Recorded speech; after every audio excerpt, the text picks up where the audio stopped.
Welcome to another Jedi Business video. My name is Chris B, and I'm here to take a look at the announcements from the Hasbro livestream on May the 4th, 2021. They showed figures from the Retro Collection, the Vintage Collection, and Star Wars The Black Series. Now, you can also find the full write-up of everything on JediBusiness.com, including the press images, of course. And then you can also, if you want to, listen to the podcast episode, which is almost 40 minutes long and features more than just the live stream from this morning. And that is up on Spotify, Apple Podcasts. You can stream it from JediBusiness.com, and you can basically get it anywhere podcasts are available for download. All right, so let's talk about the live stream from this morning. They started out with the Retro Collection, and they showed a Boba Fett prototype figure, similar to what they did with Darth Vader back in 2019,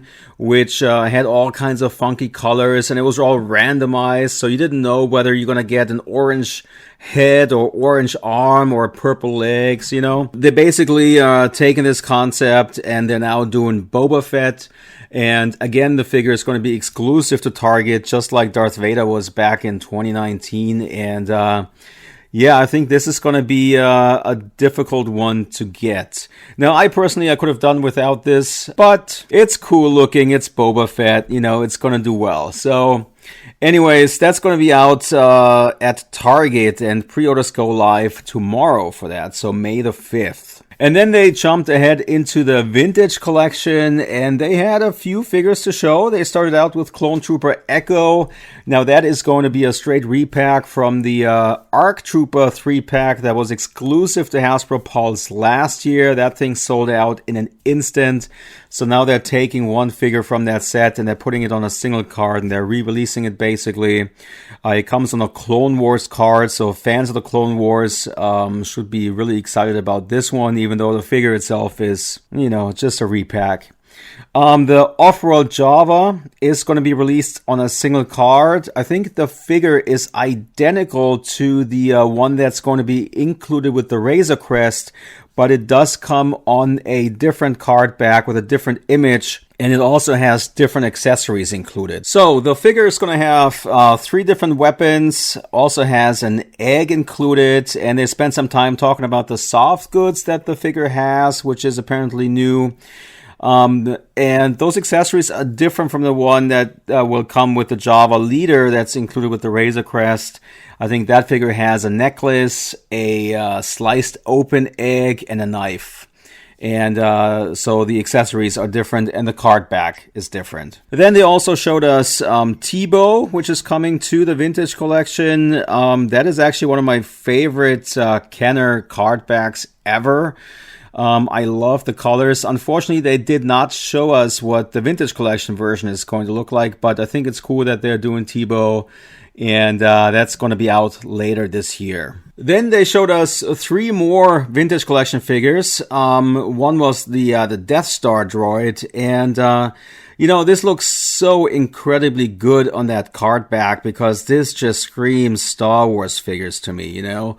This looks fantastic, but I am quite disappointed when it comes to the figure itself, because mainly because of the paint application, because, you know, using a highly reflective silver color is not the same as vac metallizing something, and this just doesn't look right, you know. I mean, you could literally take the figure from 1978 or 79, and that figure has a better paint application than what they're doing in 2021. I like the effort with the applied dirt on the figure to make it look more like what it looked like in the Sandcrawler. But we are paying homage to the original release of this figure. I think this should have really been a highly reflective, not just a silverly painted figure, but it just really needed to have a chrome finish. So it just doesn't look right to me. And then it gets even weirder, because the Luke Skywalker in Endor figure doesn't have a removable helmet. They mentioned because of the aesthetics, and that it just might not look right when the helmet is on top. But isn't that a problem with pretty much every single 3 3/4 inch figure that we have? That we do get these figures that sometimes it just doesn't quite look right. And I would definitely prefer consistency over a glued-on helmet. I mean, we just got Leia in the Walmart wave, and that figure has a removable helmet, right? I think, isn't that what the vintage collection is about? To be more lifelike, more realistic. So I don't understand why they had to glue the helmet down at all. That makes no sense to me at all. Other than that, he'll come with 2 lightsabers, one with just a lightsaber hilt and one with the lightsaber hilt and the ignited green blade, and the Palace Blaster.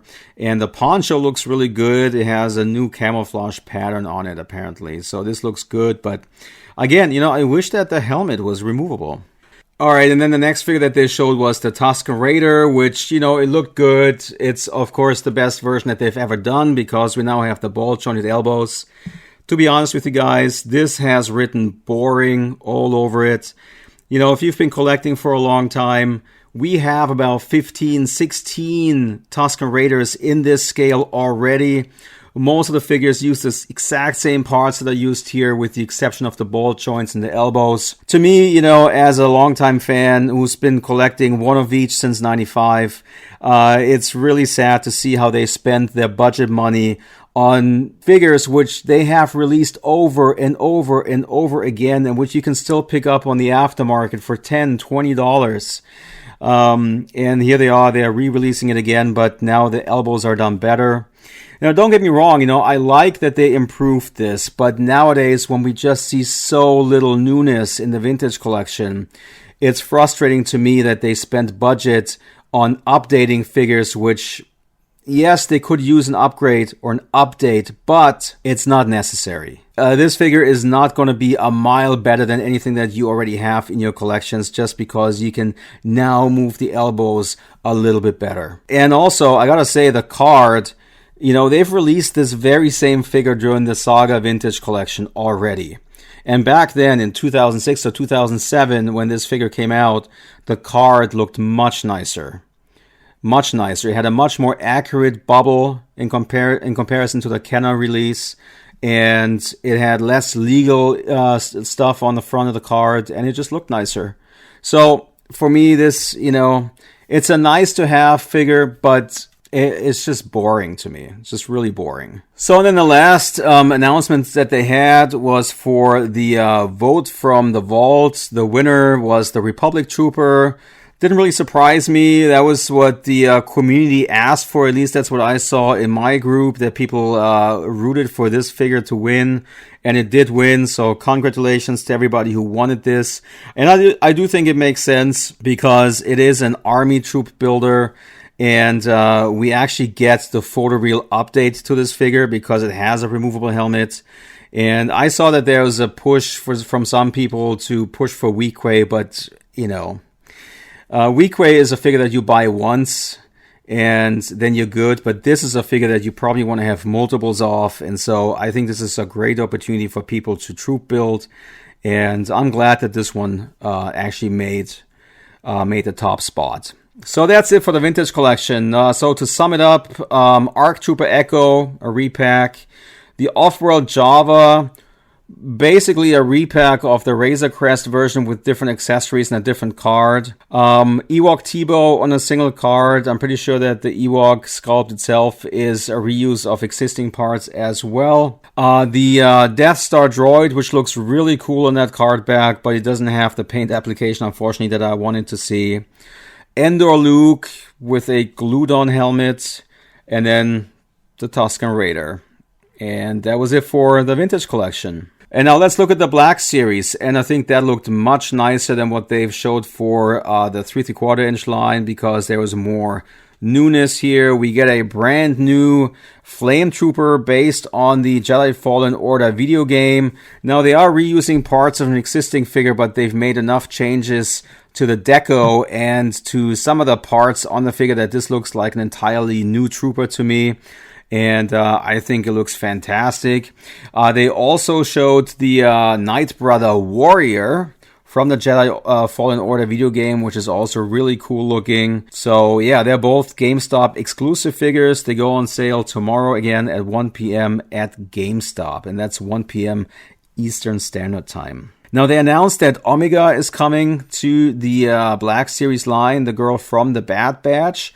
That was a pipeline reveal. They didn't have any images or prototypes ready to show off just yet, but they did mention it. And that's going to be out sometime next year in 2022. Now, they showed 2 more figures. One is Vice Admiral Rampart from the Bad Batch. And I might have missed this character in the first episodes. I have to go rewatch it, but maybe he'll be in a second episode this coming Friday. But that is a brand new character, basically. And also the Imperial Clone Shock Trooper is also going to be revealed. And I think it has a... first of all, it uses the new Clone Trooper body, but it also has a new shoulder pauldron they mentioned, I think. And it looks pretty awesome. So I'm excited about those. And those 2 figures are Walmart exclusives. And again, they go on sale at the very same time, 1 p.m. Eastern Standard Time on May 5th. Now, they showed a role-playing Mandalorian helmet, which is basically the basic Mandalorian helmet, just repainted. So I don't really cover role-playing items on the website, so I'm not going to cover it here. But to recap, basically 1 figure from the retro collection, which is a repaint. And then we saw 6 figures from the vintage collection and the announcement of the Republic Trooper being the winner. And then we saw 4 brand new figures for the Black Series line. And that was the live stream from this morning. So looking back at the live stream though, I'm just a little underwhelmed overall when it comes to 3 3/4 inch. Today was the launch of the Bad Batch, and there was a media entertainment hyped for months and months and months by Disney, by Lucasfilm, and they had some Bad Batch figures ready to show off for the Black Series line, but again, there was nothing for the vintage collection. How can this be? This is like the biggest thing right now for Star Wars, and that is the Bad Batch. And then you show off figures from the original trilogy because you think that vintage collection fans only like old stuff or characters from the original trilogy. And that is just not the truth. That might be a vocal minority that is loud on social media, but that does not reflect what people really are into. We love seeing the new Star Wars entertainment that comes out, and we love the 3 3/4 inch line. So I would love to see Bad Batch figures from 3 3/4 inch in the vintage collection, period. All of them. If it was up to me right now, if I was going to go to Walmart or Target, those figures should be hanging on the shelves right now. You see the entertainment, you want to be actively involved and collect this stuff. Where is the stuff?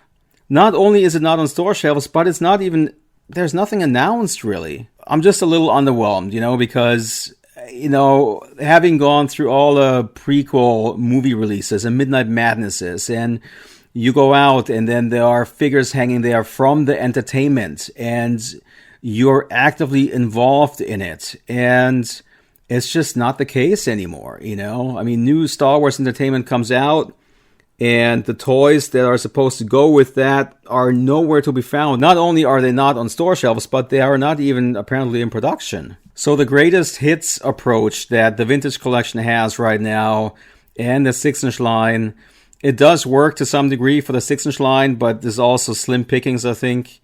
If you think about it, the entire crew of the Bad Batch is not even available yet. But at least they're announced. But for the vintage collection, there is nothing right now. And they didn't even show anything today, so. If Hasbro wants me to go out and buy Mission Fleet stuff, the 2-inch figures for my children, where's the Bad Batch stuff in that line? There's nothing available either. So it's frustrating, but you know what? The Mission Fleet stuff is not what my kids ask for. And it's really sad that Star Wars toys are just not available for kids these days. Again, there's no Bad Batch stuff in the Mission Fleet right now. There's nothing. Anyways, bit underwhelmed, and I'm just gonna leave it at that. So that wraps up this video. If you want to listen to the full podcast, again, it's up on Spotify, it's up on Apple Podcasts, Podbean, and so on. You can also stream it from JediBusiness.com. And I want to say thank you guys for watching. Please subscribe to the channel, and I'll catch you on the next one.